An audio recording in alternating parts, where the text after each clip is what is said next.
आज की वीडियो में मैं आपको बताने वाला हूं कि $1000 पर डे आप कैसे कमा सकते हैं एपीके वेबसाइट से। जी हाँ, सही सुना आपने, 2.5 लाख रुपए पर डे आप कैसे बना सकते हैं एपीके वेबसाइट से।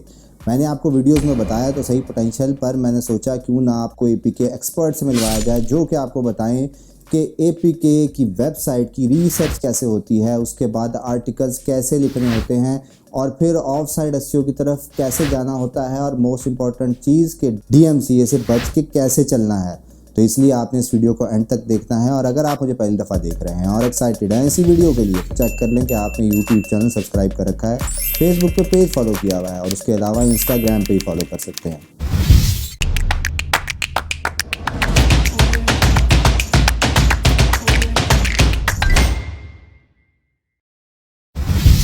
तो जैसे कि मैंने आपको बताया था कि कैसे जो है वो मनी मेकिंग की जा सकती है, कितना पोटेंशियल है एपीके वेबसाइट पर। तो मुझसे पूछा जा रहा था इसका प्रोसेस क्या होता है।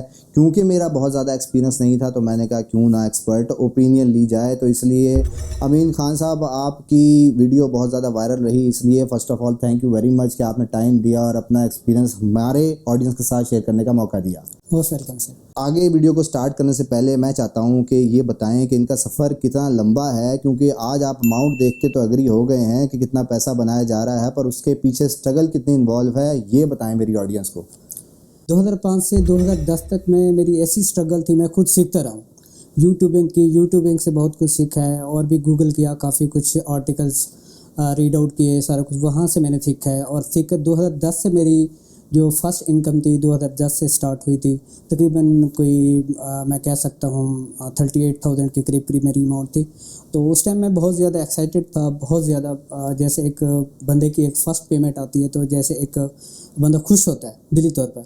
बहुत सारे लोग ऐसे होंगे आप लोगों में से जिनकी फ़र्स्ट पेमेंट आई होगी और बहुत ज़्यादा एक्साइटमेंट उन्हें मिली होगी। तो सेम ऐसे ही मेरी फीलिंग्स थी।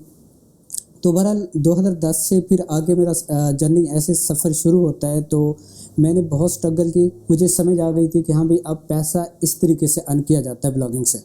तो मैंने इतनी स्ट्रगल की, दिन रात खुद मेहनत की। उसके बाद मेरी जो एक माइंड की लिमिट थी कि हाँ भाई मेरे तकरीबन जो डॉलर्स हैं वो $10,000 से अप जाने चाहिए, वो उससे ऊपर नहीं जा रहे थे। तो फिर मैंने सोचा कि क्यों ना मैं टीम बिल्ड कर लूँ। तो फिर मैंने टीम बिल्ड की, तो उससे अल्हम्दुलिल्लाह मैं कह सकता हूँ मुझे बहुत ज़्यादा फ़ायदा हुआ है। और उससे क्योंकि पहले मेरे 2 हाथ काम कर रहे थे, अब बहुत सारे हाथ काम कर रहे हैं। तो इसी वजह से जो है ना मैं मतलब कहना चाहूँगा कि अब अगर आप चाहते हैं बहुत ज़्यादा अर्निंग करना चाहते हैं, बहुत ज़्यादा वो करना चाहते हैं, लेकिन आपकी जो इनकम है वो स्टक हो चुकी है, तो टीम बिल्ड करें, थोड़ा सा पैसा लगाएं। ठीक है, तो पैसे लगाने से फिर दोबारा आपको उसकी बहुत रिटर्न में बहुत कुछ मिलेगा। तो ये मैंने सफ़र, ये सारा कुछ है, मैंने मतलब काफ़ी स्ट्रगल की है और इसमें बहुत ज़्यादा मेहनत है मेरी। अच्छा, उसमें जो है आप बता रहे थे जिस तरह ये सारी अमाउंट की हम बात कर रहे हैं, डेफिनेटली गूगल एडसेंस से जो है वो अमाउंट आपने अर्न की है। और अब तो डिजिटल मार्केटिंग में बेतहाशा फील्ड्स हैं, ये एफिलिएट मार्केटिंग आ गया है और बेतहाशा काम है। उस तरफ क्यों नहीं गए और आपने सिर्फ गूगल एडसेंस के साथ क्यों लगे रहे? देखिए, मैंने एक ही स्किल जो मेरे पास थी वो थी ब्लॉगिंग, लेकिन मैं एफिलिएट की तरफ भी जा सकता कि वो भी एक ब्लॉगिंग का पार्ट है। बिल्कुल। तो लेकिन वहाँ पे मैं नहीं गया क्योंकि एडसेंस मुझे जितनी इनकम दे रहा था, तो मैंने सोचा कि किसी और जगह पे अब मुझे ज़्यादा मेहनत करने की ज़रूरत नहीं है। अगर मैं मेहनत करूँगा भी इसी एफिलिएट पे, वो मुझे स्टार्ट में तकरीबन 300, 400 या $500 जनरेट करके देगा मंथली। तो इसलिए मैं सोचता था कि हाँ भी वहाँ पर इनकम कम होने की वजह से तो मेरा इंटरेस्ट वहाँ पे ज़्यादा नहीं था। अब जो है ना, मैंने जो इनकम जनरेट, इतनी बहुत सारी इनकम जनरेट कर ली है, तो अल्हम्दुलिल्लाह अब मैंने स्टार्ट कर लिया है। एफिलिएट पे वेबसाइट्स सारा कुछ मैंने बनाई हुई हैं, लेकिन मैं अब जितनी भी एफिलिएट की साइट्स मैंने बनाई हैं वो मैंने जो एक वेबसाइट डेवलप करवाई है वो कस्टम करवाई है। कोई वर्डप्रेस पे मैंने नहीं किया ये इस तरह, क्योंकि अब मैं पैसा लगा सकता हूँ। बहुत सारे लोग ऐसे हैं, मैं हमेशा कहना चाहूँगा और हमेशा कहता हूँ, बहुत सारे ऐसे लोग हैं जो कि वो ये समझते हैं कि ब्लॉगिंग से पैसा जनरेट करना चाहिए, पैसे आने चाहिए हमारी जेब में, बस वो लगाना नहीं जानते। मेरे हिसाब से जिस बंदे को लगाना आता है ना ब्लॉगिंग फील्ड में, वो ज़्यादा से ज़्यादा अर्न कर सकता है। बिल्कुल 100%। बिल्कुल, बड़ी अच्छी बात की इन्होंने कि लगाना जानते हैं और सही जगह पे लगाएंगे तो फिर ही ज़्यादा चांसेस होंगे मनी मेकिंग के। देखें, आज इन्होंने भी कह दिया कि पैसा लगाना पड़ेगा, इन्वेस्ट करना पड़ेगा, तभी चीज़ें ग्रो होती हैं। अच्छा, आपकी वीडियो देखेंगे अब ये लोग और $1000 माशाल्लाह आप जो है वो पर डे और शायद इससे भी ज़्यादा, ये तो इन्होंने हमें वैसे ही तनख्वाह दिया है, कमा रहे होंगे। तो ये बताएं, अब एक नया बच्चा आपको बैठा सुन रहा है और वो इस चीज़ की वजह से अट्रैक्ट हो जाता है कि ठीक है मैं काम करता हूँ और मैं शायद 2 महीने में 3 महीने में $1000 पे पहुँच जाऊँगा। इस मिसकॉन्सेप्शन को क्लियर करें कि कितना टाइम एक नया बच्चा, ज़ाहिर बात है फ़र्क होता है, जो ऑलरेडी ब्लॉगिंग में कुछ साल दे चुका है वो जल्दी पहुँचेगा और एक नए बंदे को कितना टाइम लगेगा इस टारगेट पे पहुँचने के लिए। देखें, एपी के साइट की अगर बात की जाए तो एपी के निश से पहले जो मैं वर्क कर रहा था वो एक दूसरी निशेस पे काम कर रहा था। तो मैंने एक ही दम से उन्हें बिल्कुल क्विट कर दिया, सारा कुछ मैंने डिलीट कर दिया, सारी साइट्स में जितने भी डॉलर्स दे रही थी। मेरा माइंड ये था कि अब इसे मैं बिल्कुल क्लोज करने लगा हूँ इस निश को। उसके बाद मैंने एपी के स्टार्ट किया। जब एपी के स्टार्ट किया, अब देखिए मेरे पास उस टाइम ये थी कि एक ऐसे समझ लें कि मेरे पास जो अमाउंट थी वो 1 करोड़ के करीब थी। अच्छा जी, तो फिर उसको 1 करोड़ को मैंने ये सोचा कि अब ये 1-2 साल तक मैंने इन्वेस्ट करना है इसमें। इन्वेस्ट करूंगा तो फिर मुझे आउटपुट मिलेगी उसकी और बहुत कुछ मैं कमा लूंगा, ये मेरे माइंड में था। लेकिन ये था एक रिस्क मेरे लिए। बिल्कुल। लेकिन मैं अपने आप पे इतना कॉन्फिडेंस था क्योंकि मेहनत है, क्योंकि मेहनत मैं करने वाला बंदा हूँ। मुझे पता है कि मैं मेहनत कर सकता हूँ, मेहनत करता हूँ, दिन रात करता हूँ। तो मैंने दिन रात एक कर दी। मेरे पास 2-3 जो बंदे थे, एम्प्लॉयज़ थे, वो काम कर रहे थे मेरे साथ ही, उन्हें भी मैं पे कर रहा था और इनकम फिर मुझे कुछ नहीं रिसीव हो रही थी। दिन रात हमने एपी के पर फिर वर्क किया, उस पर आर्टिकल्स राइट करवाए, उन्हें पे किया, और डेवलपमेंट करवाई, उन्हें पे किया। ये भी हम साथ साथ चलते रहे मतलब, और उसके बाद अल्हम्दुलिल्लाह 1 साल के हमें 1.5 साल लग गया। सही। तो 1.5 साल के बाद ये $1000 पर डे जनरेट करने लग गई मेरी साइड से। ज़बरदस्त। और अब नए बच्चे को क्या बताते हैं कि कितना टाइम लगेगा? जी, नए बच्चे के लिए ये है कि नए बच्चे जो आते हैं कि जिनके पास सॉफ्टवेयर है, उनके पास पेमेंट भी नहीं होगी, वो इतना इन्वेस्ट भी नहीं कर सकते डेफिनेटली। तो उनको ये है कि आप बस एंटर हो जाएं इस फील्ड में। ठीक है, एपी के निश में अगर आप एपी के पे काम करना चाह रहे हैं या आपने स्टार्ट किया हुआ है तो उसको जारी रखें। बहुत सारे ऐसे बच्चे हैं जो कि बिल्कुल छोड़ देते हैं रास्ते में, बस वो 3 मंथ या 4 मंथ के बाद वो कहते हैं बस पेमेंट तो आ नहीं रही और इस पे ट्रैफिक भी नहीं हो रही आ रही, तो इस वजह से वो छोड़ देते हैं जल्दी। तो छोड़ना नहीं चाहिए। आपने स्टार्ट किया ना, ये सोचें किस लिए स्टार्ट किया था मैंने, पैसे जनरेट करने। तो पैसे जब तक जनरेट नहीं होंगे ना आपने छोड़ना नहीं। बेशक 1 साल लगे, 2 साल लगे, 3 साल लगे, छोड़ना नहीं। बहुत सारे ऐसे मेरे स्टूडेंट्स हैं सर, तो तकरीबन उन्हें 5 साल लग गए।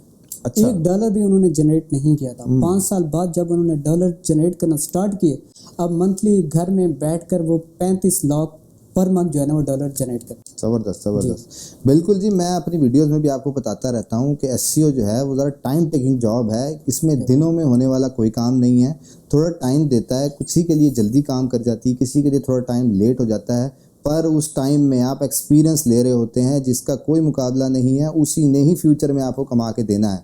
तो अब बात कर लेते हैं जी कि एसईओ की तरफ आते हैं। आप वेबसाइट बनाते हैं।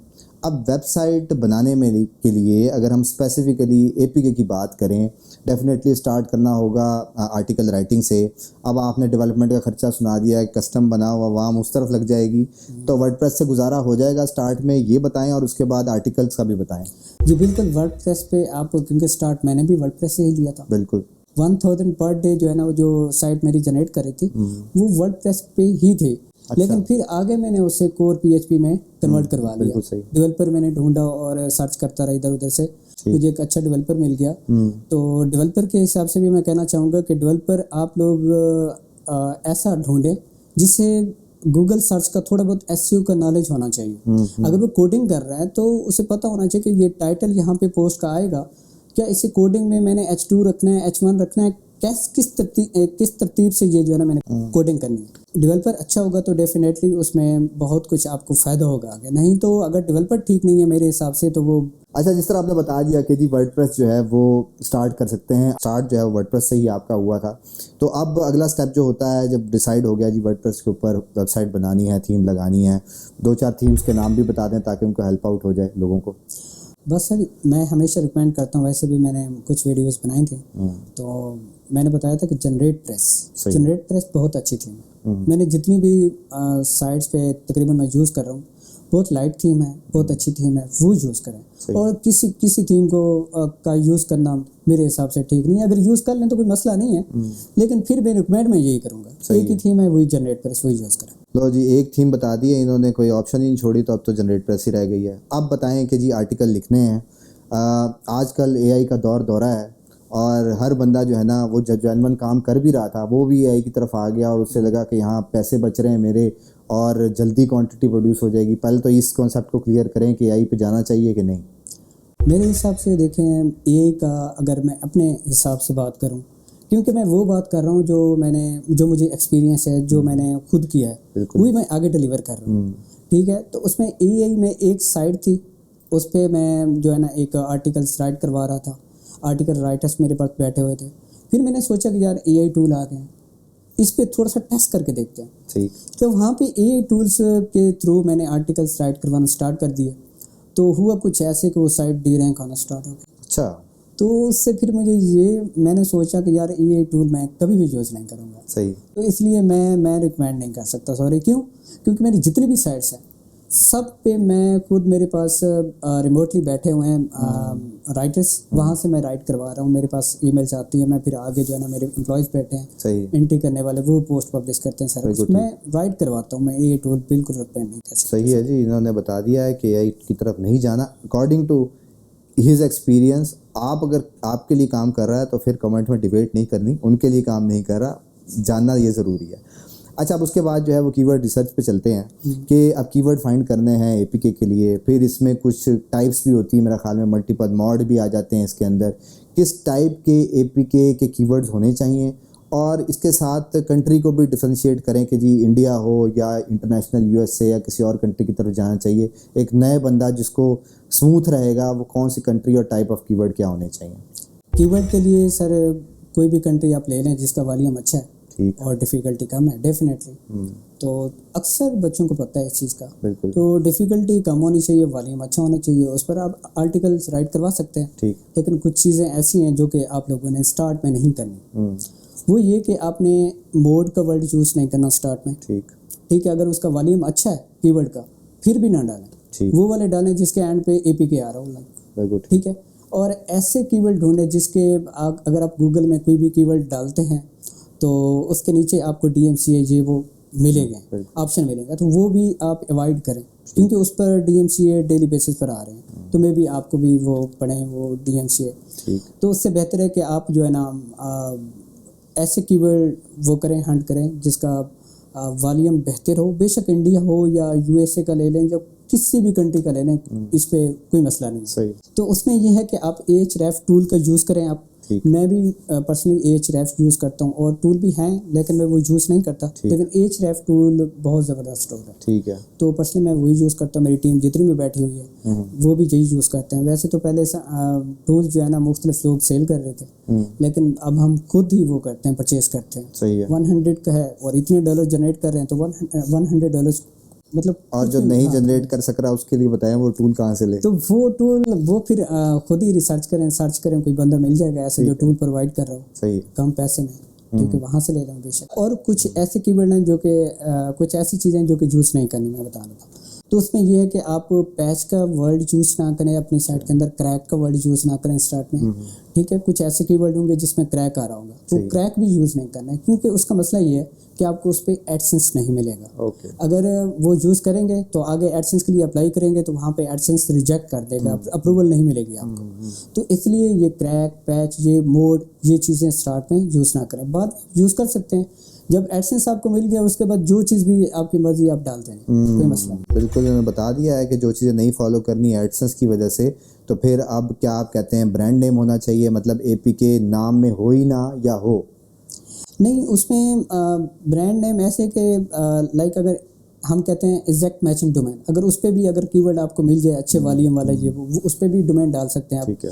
नहीं तो ब्रांड्स वगैरह जो ब्रांड्स नेम आप कह रहे हैं तो उसमें वो भी चलेगा, कोई मसला नहीं। ठीक है, मतलब एपीके डोमेन में भी आ जाए तो चल भी जाएगा और एडसेंस भी मिल जाएगा। जी बिल्कुल ऐसे। बिल्कुल जी, इन्होंने बता दिया कीवर्ड रिसर्च आपने कैसे करनी है, जिसमें इन्होंने DMCA कैसे चेक करना है, उसके अलावा मॉड नहीं यूज़ करना है, वो सारी चीज़ें आपको बताई हैं।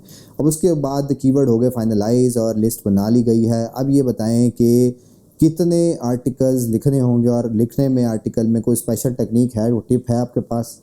आर्टिकल आप जितने भी लिखें आप राइट करवा सकते हैं अगर, या खुद राइट कर सकते हैं, जितने भी राइट करना चाहें। मेरे हिसाब से मेरी साइट से डेली बेसिस पर हम पता नहीं कितने आर्टिकल्स राइट करवाते हैं। ये ना ख़त्म होने वाली चीज़ है। अच्छा। ठीक है, स्टार्ट में अगर आपके पास इतनी बजट नहीं है, आप 30 या 40 या 50 आर्टिकल्स आप राइट करवा लें। उसके बाद जैसे ट्रैफिक आना स्टार्ट हो जाए, एडसेंस के लिए अप्लाई करें, एडसेंस भी मिल जाएगा आपको।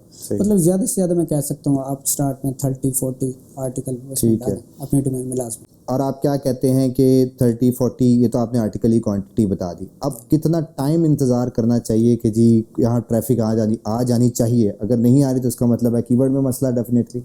नहीं, देखें उसमें सारा कुछ देखना पड़ता है। आपने कीवर्ड कौन से सिलेक्ट किए हैं, कैसा कीवर्ड है, क्या उसकी डिफ़िकल्टी अगर हाई है तो वो डेफिनेटली उस पर ट्रैफिक नहीं आएगी। आपका जो कीवर्ड है, जो भी आप सर्च करेंगे वो आपको 5वें पेज पर 6ठे पेज पर मिलेगा, तो उससे फिर ट्रैफिक भी नहीं आएगी। आप ऐसे कीवर्ड स्टार्ट में रखें जिसकी डिफ़िकल्टी भी कम हो। डिफ़िकल्टी कम होगी तो डेफिनेटली वो आ जाएगा सर्च में और उस पर ट्रैफिक आना भी स्टार्ट हो जाएगी। मेरे हिसाब से आपको 6 मंथ 7 मंथ ये तो लास्ट में है कि आपको सब्र करना पड़ेगा। लेकिन मैं इसमें ये ऐड करना चाहूँगा कि आप डेली बेसिस पर उन आर्टिकल्स को करंट डेट के साथ अपडेट किया करें। ओके, मतलब उसमें लिखें या ना लिखें, अपडेट ना लिखें, उसमें लाजमी आपने डेली बेस पे जो है ना वो करंट डेट जो होगी सारे आर्टिकल्स को आपने उसके साथ अपडेट करना है। वो मेरे ख्याल में इस नाम से कोई प्लगइन्स भी आते हैं, वो काम करेंगे? ये भी प्लगइन्स पे आते हैं लेकिन आप मैनुअली कर लें वो ज़्यादा बेहतर है। अच्छा, ठीक हो गया। ये देखें जी, बड़े काम की टिप बताई है इन्होंने कि आप उसको डेट चेंज करेंगे तो उससे शायद क्रॉलेबिलिटी बढ़ जाएगी और रैंकिंग बेहतर होगी। जी बिल्कुल, ये बात इन्होंने बताई है। तो अब आपकी कीवर्ड रिसर्च होनी चाहिए। कीवर्ड रिसर्च में वही बात है कि जी आप बजाय इतने बड़े वॉल्यूम में जाके अट्रैक्ट हो रहे हैं, उसकी रैंकिंग करना ज़्यादा ज़रूरी है। छोटे छोटे कीवर्ड से शुरू हों तभी कोई बड़ा कीवर्ड जो है वो आप रैंक कर सकेंगे। अब हमारा आर्टिकल बन गया जी, डोमेन ले लिया, ट्रैफिक भी आ गई, एडसेंस भी लग गया।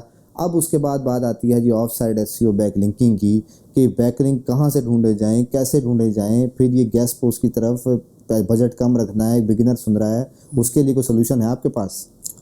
बस उसमें ये है कि गेस्ट पोस्ट आजकल चल रही है लेकिन हम भी गेस्ट पोस्टिंग करवाते हैं। लेकिन ये है कि बैकलिंक अगर एक न्यू बंदा है, उसने न्यू साइट स्टार्ट की हुई है, सारा कुछ, उसके पास बजट भी नहीं है बेचारे के पास, वो कैसे गेस्ट पोस्ट लेगा? बिल्कुल। तो आप गेस्ट पोस्ट आपको लेने की फिर भी ज़रूरत नहीं है। मैं कहता हूँ कीवर्ड वो कम डिफ़िकल्टी वाला आप चूज़ कर लें, वो डालते हैं उस पर, ठीक है। और आगे आपका ऑफ पेज जैसे आता है तो बैकलिंक बनाना है। तो बैकलिंक के लिए एक टेक्निक्स ये है कि आपका रेलिवेंट बैकलिंक होना चाहिए। बिल्कुल सही। और कुछ ऐसे बैकलिंक भी हम लोग बनाते हैं, कंटेक्चुअल बैकलिंक होना चाहिए। ऐसी साइट से जिस पर आप साइन अप हो जाएं और उसके अंदर आर्टिकल अपना डालें यूनिक, और उसके अंदर फिर बैकलिंक बनाएं टेक्स्ट के साथ। वो आपका रेलिवेंट होगा तो रेलिवेंसी होगी तो रैंक होगी आपकी साइट। रेलिवेंसी नहीं है तो फिर डी रैंक होगा। तो समटाइम अगर ऐसा भी हो जाता है कोई अच्छी साइट है उसमें आपने इनरेलिवेंट जो है ना वो बैकलिंक बना लिया, तो आगे गूगल की जैसे अपडेट आती है तो डी रैंक हो जाती है साइट आपकी। तो अब आज तक मेरी एक साइट भी डी रैंक नहीं। अच्छा। एक साइट भी डी रैंक नहीं। रीज़न रेलिवेंसी का ख्याल रखता हूँ। सही। रेलिवेंसी होगी आपकी तब आपकी साइट जो है ना बिल्कुल ऊपर जाएगी। सही। नहीं तो हमेशा अपनी साइट का नीचे देखेंगे। सही है। अच्छा, फिर जो अब APK में सबसे बड़ा मसला है वो DMC का है। लोगों के पास DMC आ जाता है, वो बेचारे अच्छे वाले ट्रैक पे जा रहे होते हैं, वो हाथ छोड़ देते हैं, पता नहीं अब दोबारा चलेगी नहीं चलेगी, फिर उसको छोड़ देते हैं, नई डोमेन ले लेते हैं। उसका क्या सोल्यूशन है? सोल्यूशन सर, इस मामले में मैं गूगल से बिल्कुल नाराज़ हूँ। वो इसलिए गूगल की कुछ ऐसी चीज़ें हैं जो कि ऑटो सिस्टम पे काम कर रही हैं। बिल्कुल।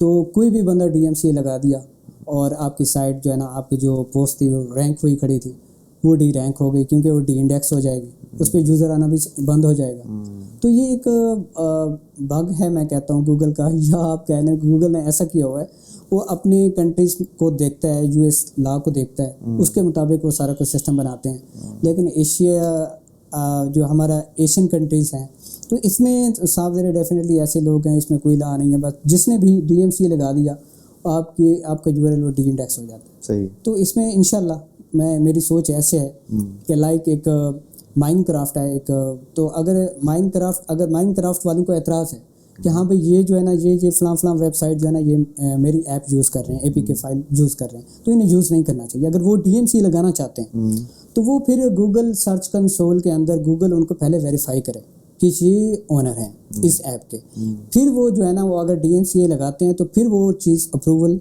मिल जाए उनको कि अप्रूव हो जाए कि DMCA लग जाए। अदरवाइज ऐसे कोई भी बंदा लगा सकता है यो, तो उसके लिए मैं भी नहीं बच रहा तो आप भी नहीं बच पाएंगे।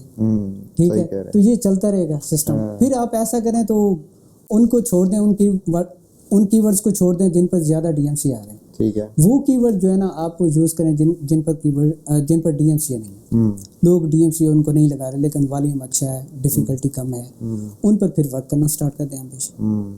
अच्छा, उसके बाद जो है ना अगला सवाल ये है कि APK में फ़ाइल डाउनलोड करानी होती है आपको। अब वो फाइल लोग ये मेगाफायर और ड्रॉपबॉक्स गूगल ड्राइव पे रखते हैं, उसकी सेफ सोल्यूशन क्या है कि अपनी डोमेन पे अपलोड करने का फ़ायदा मिलता है या इसी तरह ही कंपनीज़ पे होस्ट करें?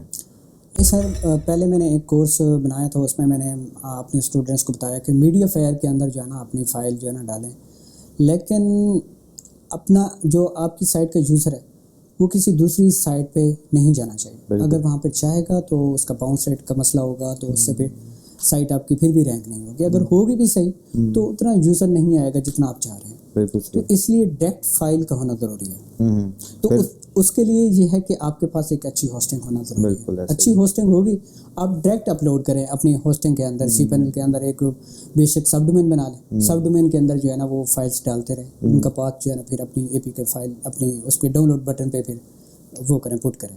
ठीक हो गया। बिल्कुल इन्होंने बताया है कि बंदे को बाहर नहीं लेके जाना, विजिटर आपकी वेबसाइट पर जब ज़्यादा स्टे करेगा तो फिर आपकी वेबसाइट को ज़्यादा बेनिफिट मिलेगा। अब लास्ट में आप लोगों से पूछता हूँ कि फार्मूला बताएं कि इतने दिन ये काम ऐसे ऐसे करना है। इन शॉर्ट में मेरे सुनने वालों को बताएं कि बस वो काम करें और एग्जैक्ट उसी फार्मूले का कैलकुलेशन, वो टोटल क्वांटिटी ऑफ आर्टिकल जैसे आपने बताया, टोटल बैकलिंक्स बताए हैं, उसका एग्जैक्ट कोई फार्मूला आपके पास हो तो शेयर करें। देखिए, हम वैसे एग्जैक्ट कोई ऐसा फार्मूला है नहीं। हर बंदे का अपना एक एक्सपीरियंस है, उस एक्सपीरियंस से वो सर कुछ चलते रहते हैं बंदे। बिल्कुल। तो मैं ये नहीं कह सकता कि हाँ भाई SEO हर बंदे को जो है ना एक ही फार्मूला है और हर बंदा वही यूज़ करता है। SEO में ऐसा हरगिज़ नहीं है। हर बंदे का अपना एक एक्सपीरियंस है, उस एक्सपीरियंस से वो चलता है बंदा। ठीक है, तो उसके लिए मैं अगर अपना एक्सपीरियंस आप लोगों के साथ शेयर करना चाहूँ तो उसमें ये है कि आप साइट बना लें, लेकिन जो आपने साइट रखनी है, अगर APK पे साइट बनाना चाहता है तो उसमें एक कीवर्ड आना चाहिए डोमेन के अंदर APK का, तो वो ज़्यादा बेहतर रहेगा। गूगल को भी समझ आएगी कि यार इसने APK कीवर्ड यूज़ किया हुआ है, मैंने APK को ही फोकस करना है, APK को ही फोकस रखना है।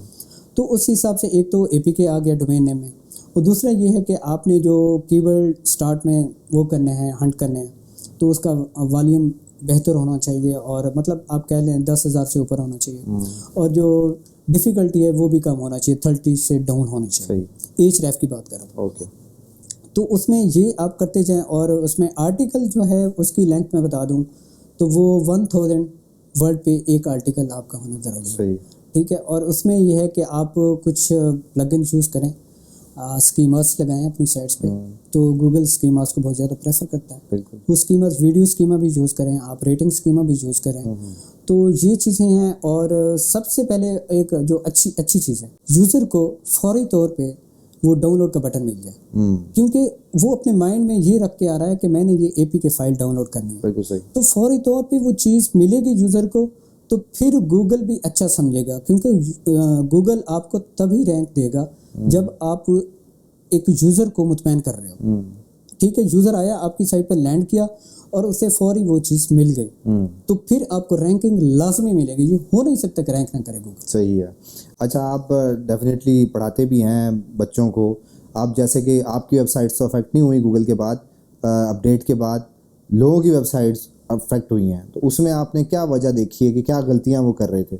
ज़्यादातर मैंने गलतियां ये देखी हैं सर, इनरेलीवेंट जो बैकलिंक्स हैं वो उन्होंने बनाए हुए हैं। कुछ ऐसी एक्सपायर्ड डोमेन उन्होंने ले रखी थी और पीछे अपनी साइट को बूस्ट करने के लिए वहाँ पे 301 के साथ रीडायरेक्ट कर दी अच्छा। मनी डोमेन पे, तो उसी वजह से भी वो डी रैंक होंगे। तो वो ये काम नहीं करना चाहिए। बिल्कुल सही है। अब आप इतना एक्सपीरियंस आपका हो गया है 2022 में, आप क्या देखते हैं एसईओ को? मुश्किल हो रही है, आसान हो रही है, कैसे चल रहा है? मैं तो खुश हो रहा हूँ। अच्छा, बहुत आसान हो रही है। पैसे जो ज़्यादा आ रहे हैं आपके पास इसलिए। बिल्कुल कह सकते हैं पैसे ज़्यादा आ रहे हैं, लेकिन मैं पैसे लगा भी तो रहा हूँ। बिल्कुल सही। पैसे लगा रहा हूँ, फिर मुझे जो है ना आउटपुट मिल रहा है। पैसे लगाना सीख जाएं तो इंशाल्लाह 2022 आगे चलते जाएं, आगे सारा यही गेम है। बिल्कुल ठीक। पैसे लगाएं फिर उठाएं।